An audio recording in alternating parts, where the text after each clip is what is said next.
What is going on, y'all? KMBest here. Let's talk about the best decks to win new cards in Sanctum Showdown. Typically, these videos start with jumping straight into deck lists, but I agonized over this for a little bit, and I think the most important thing you can learn is that the deck lists in this game mode are actually going to be fairly limited in terms of what the best options are.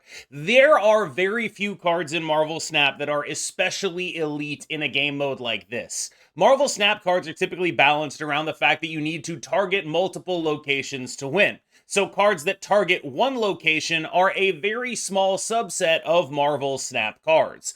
That small subset of Marvel Snap cards is incredibly valuable in Sanctum Showdown because targeting one location is basically what the mode is about. What that means is you're going to be seeing a lot of repeat offenders in these lists. And so to sort of head off any criticism that I might get for all of these decks playing the same kind of cards, I wanted to talk about why those cards were good in Sanctum Showdown so you understood what was going on here and why I, as someone presenting the best decks in the game, am really sort of priced into including these cards. Sam Wilson, Captain Falcon, Captain America, however you want to describe him, exactly what you are talking about when we talk about cards that are extremely good at doing something in this mode that not necessarily as good in the normal mode. Now, Sam Wilson is great in the normal mode and is even better here. A lot of that is because it is just a free point of power, but I don't think it should be lost on anyone that being able to move points of power around is really, really valuable. Some of these kind of games, the way they play out, involve almost clogging yourself, and having that extra ability to unclog yourself later makes Sam Wilson an extremely valuable card.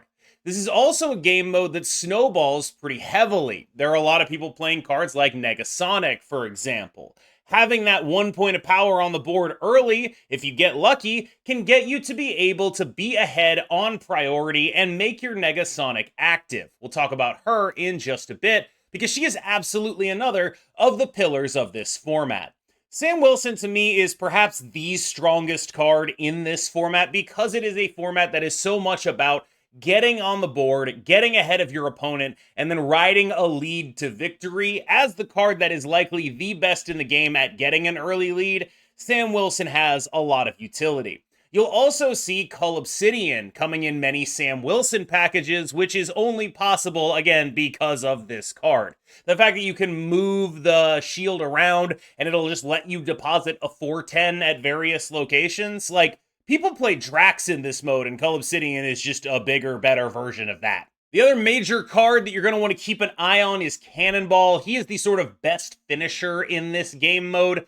Cannonball is a sort of metagame defining game mode card here, where it is just the biggest 5-drop you can possibly have. You can use it to maybe clog stuff up from your opponent. You can do a ton of ridiculous stuff with Cannonball. Now, granted, a lot of the time you're playing Cannonball, it's with priority a lot of the time. You are going to try to be ahead and still be a Cannonball deck, and that's fine because he just plays for 8 plus a bunch more. Whatever the biggest thing at your opponent's lane is going to go away. This is an excellent card at winning one lane. It should come as no surprise that it is one of the premier cards in a format that is about winning one lane at a time. Rocket and Groot moves around. Being able to redistribute your power is very, very important. Again, we've talked a lot about priority already here, and Rocket and Groot is yet another card in the Negasonic vein that benefits very heavily from having priority, from being ahead. Another card that sort of makes Sam an even more important card of these decks because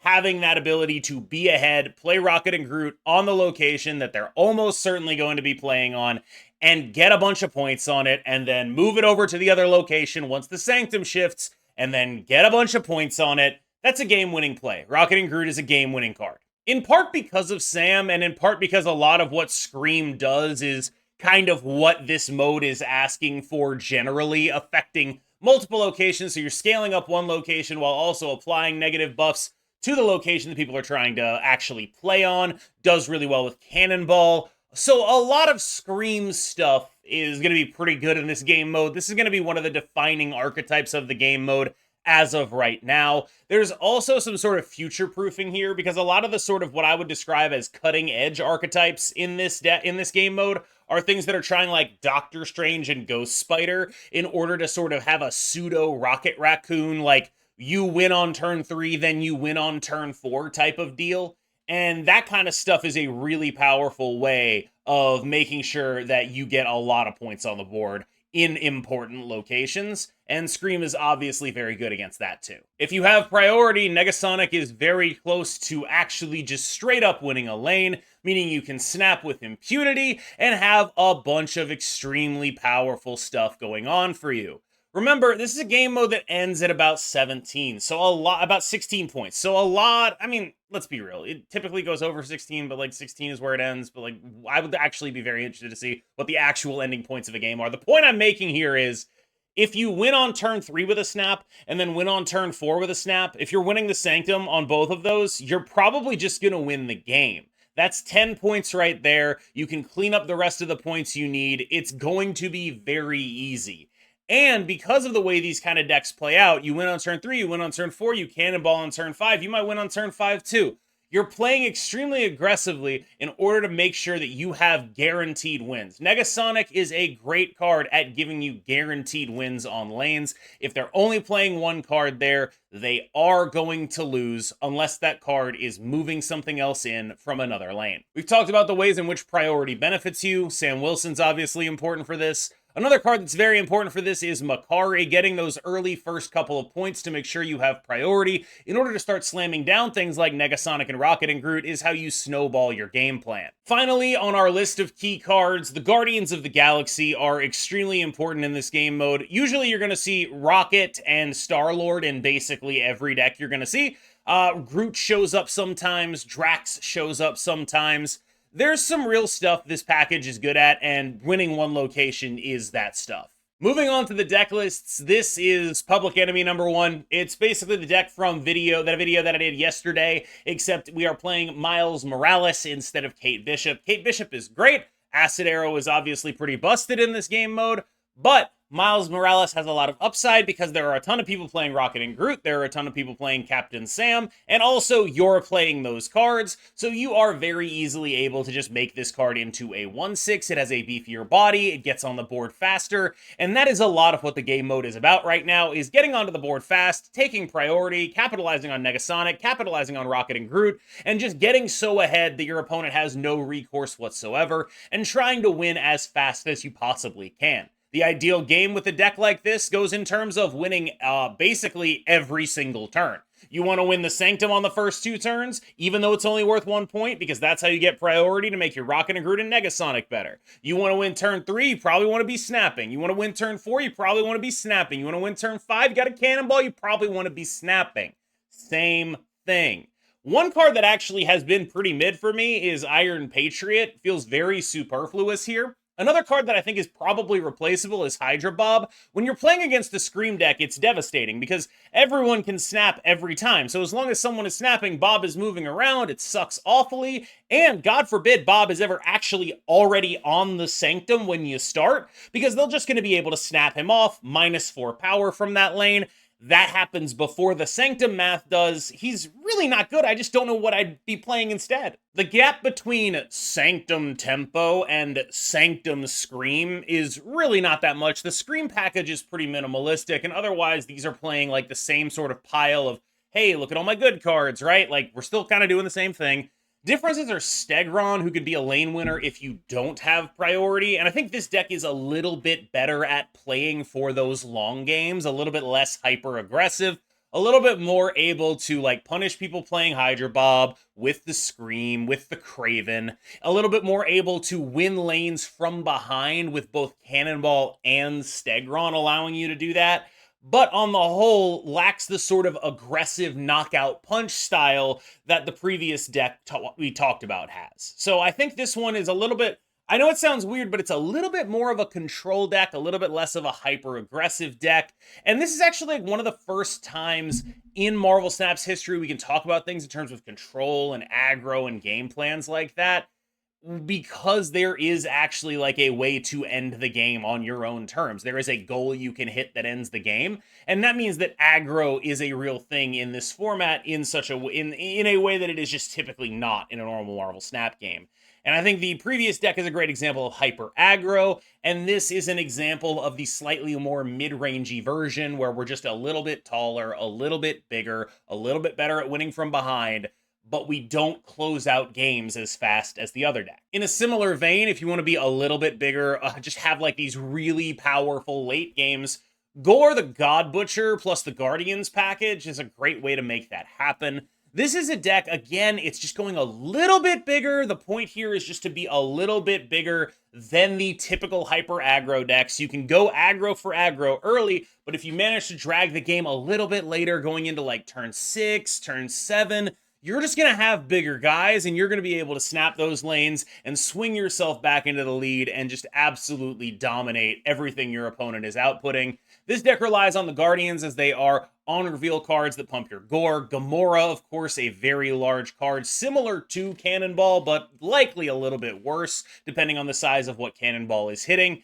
This is generally a deck that is doing the same thing as every other deck in this game mode. Let's play some cards that are really good at winning one lane, but it is also very specifically trying to do so with an eye towards an end game. Similar to the Honifer deck from yesterday with the War Machine Infinite, the goal here is just, I want to have a card in my deck that I know for a fact is unbeatable, and Gore is pretty damn close to unbeatable at the top end of games. One of the fun things that's being worked on in Sanctum right now is a deck that looks a lot like this. It hasn't been fully refined, but there are two cards that I think are really worth pointing out here, and they are Doctor Strange and Ghost Spider, and those are the kind of cards that I think might have wider applications. They might end up going into like a good cards deck, because one of the things that those cards are able to do is redistribute your power such that like your turn 3 play then becomes also what you played on turn 4.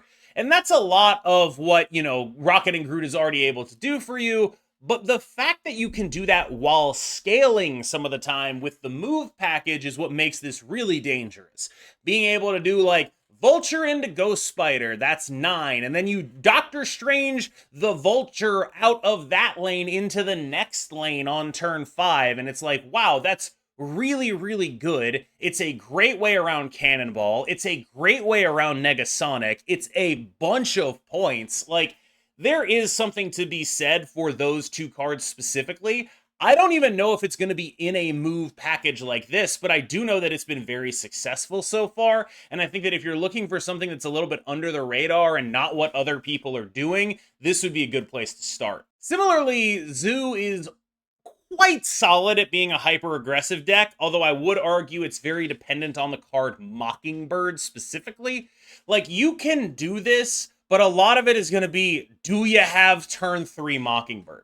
This is a deck that is extremely good at picking up the 2 off lanes every game, though. So, like, yes, they might be getting Sanctum, but you're getting 2 points in every other lane a lot of the time because of your ability to fill things up. And if you ever get a Sanctum, you can sort of snowball that into a very strong lead.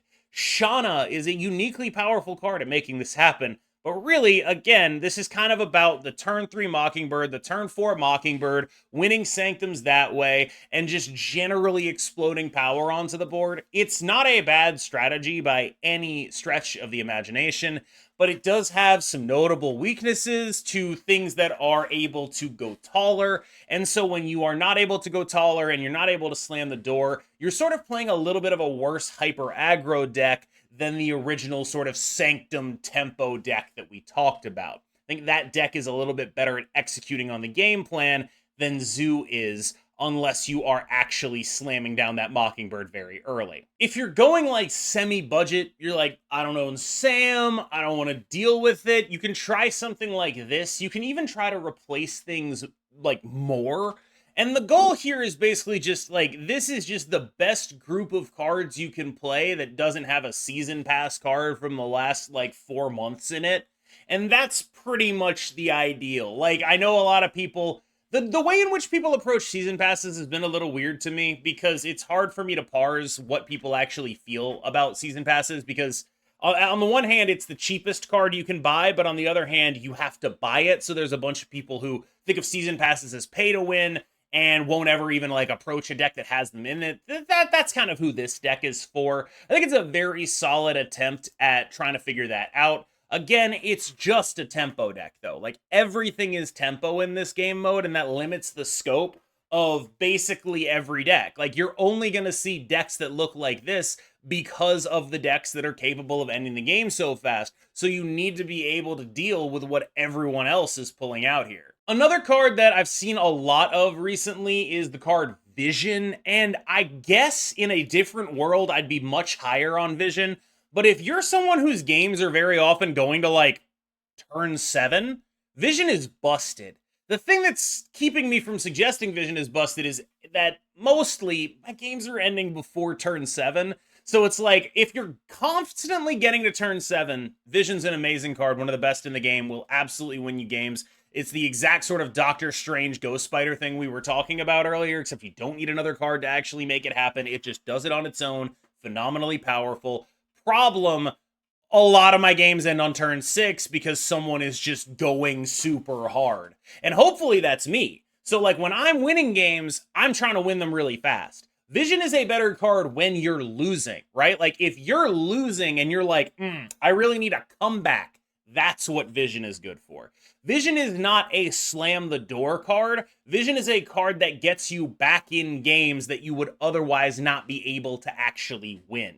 And I think it's a nice role, but I typically play for and build for winning, not losing. I've seen some nice Afflict stuff here. Like, there is something to be said about in a game mode that is so dominated by, like, small guys. This is a sort of tempo-based game mode, so it's a lot of cheap dudes. Having, like, the Scorpion, Hazmat, Afflict type thing is gonna be, like, have an outsized impact here. There's not a lot of guys with really thick bodies coming down in this game mode before, like, turn 4, when you start seeing, like, Kulls and Draxes. Like, this is actually the kind of deck where you can have, like, a real impact. Like, oh, okay, well, I played a Scorpion, and it made their card, like, have like, 2/3 of the power it normally did. That's kind of sick, right? Like, it's not the greatest thing in the world, but you can get a lot out of it. When you're doing stuff like that, and they're playing all the cards that they have, because, again, these decks are built with super low curves, you have the ability to diamond back them, really shock them. But I think the real winner of a low curve type of metagame like this is Man-Thing, who is just unbelievably good at winning that turn 4. Just an absolute monster, because so many decks are just like composed of not exclusively 3s and below, but like 10 out of 12 3s and below. All right, y'all. I actually feel like I struggled a bit to make sure that this video had enough stuff in it, because the fundamental truth of Sanctum Showdown is that deck building is going to be very limited just by nature of the game mode. That's just going to be how it is. If you're trying to play the best decks, they're all going to look kind of similar. They're going to be doing similar things, because Marvel Snap has a bunch of cards that all do different things, right? Some cards are built to affect locations from other locations. Some cards are built to be really good at winning one location. Some cards spread power across all 3. This is a game mode that hyper-focuses on win one location, have priority. And so there's a very specific subset of cards that are extremely good at doing that. And so there's only really going to be like 30 good cards in this entire game mode. I do think that it's also worth talking about that for anyone who does have that complaint, they, I think, kind of messed up on the implementation of Twitch drops this week. And what they've done is made it so the 1,000 charms that you get for Twitch drops count for sorcerer rank.